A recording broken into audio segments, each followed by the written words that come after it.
Pope Francis has been inaugurated at the Vatican. Let's go straight to Paul Brennan, who is in Rome. Paul.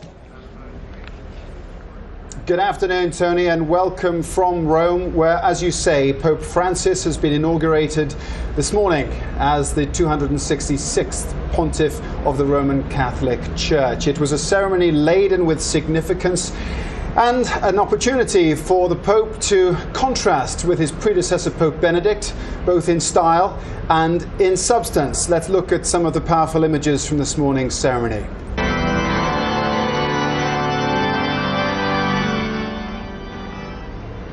The 266th leader of the Roman Catholic Church toured St. Peter's Square and met with some of the faithful. Italian media outlets say up to 1 million people were in the crowd.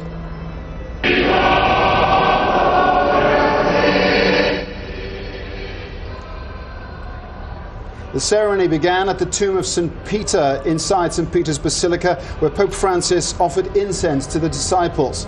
Catholics claim Jesus' famous words to Peter, "On my rock I will build this church," as the moral authority for the power which is given to the Pope.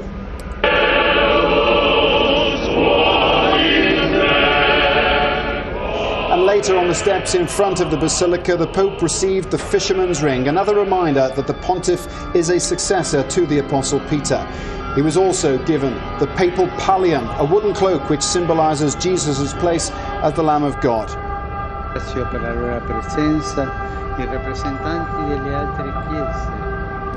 In his first homily, Pope Francis called for the protection of the environment and of the weakest in society.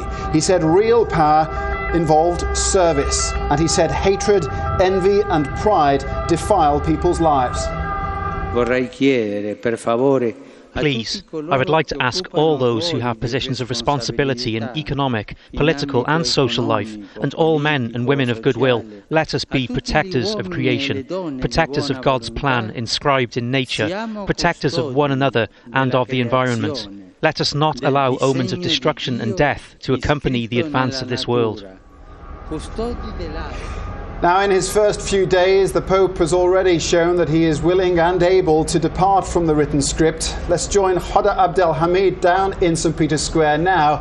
Hoda, did you see any evidence of him improvising during that homily? Well, certainly a lot of people here were waiting to see some of these off-the-cuff remarks and actions that the Pope has been doing ever since he got elected, but that did not happen actually today. Nevertheless, they were listening very, very carefully to the homily, and whoever you asked had been touched by one thing or the other. For example, many of the youth were very happy that he mentioned the environment and the protection of the environment. Other people thought that it was very good on him to press again, over and over again, that you need to protect the poor, and they said that that was very much in tune with him as the Archbishop of Buenos Aires. He used to be a man very humble who went down to the street and helped the poor and made a career out of that. Also in tune with his background as a Jesuit. So a lot of the people here said it really touched a chord with them. They thought that maybe today they saw a Pope Francis who was a bit more formal, a bit more official. They said probably because there were so many foreign delegations, foreign dignitaries and heads of state, that he had to maybe be slightly more serious. Some people did say that they would have preferred to hear him crack a joke or another, but they'd say that they're sure there'll be many more jokes. I have to say that also throughout the 2 hour or so, nearly 2 hours of the Mass, people were very concentrated, were following him and his every move. There's these giant screens here on St. Peter's Square, and wherever you looked, people were really paying attention to everything there. Now, as we said, about 130 delegations were here from around the world, 31 heads of states.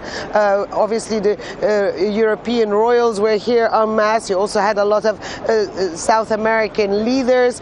You had the Zimbabwean President Robert Mugabe, who was actually the first foreign leader to arrive here in Rome yesterday. And you had obviously the Argentinian President Kirchner, who had already her first private audience with the Pope. But then you had to look also at who was was not there. And among those who were not there were, let's say, senior leaders maybe of the Muslim world who actually happened to be in 2005 for the inauguration of Benedict XVI. But throughout the last 8 years, the relations had soured. One last thing I'd like to add is that the Pope made sure that the leaders of the Eastern Church, the Orthodox Church, were seen, were here, and were visible. And that was also, again, very well taken by the crowd here, showing a Pope that wanted to unite Christians.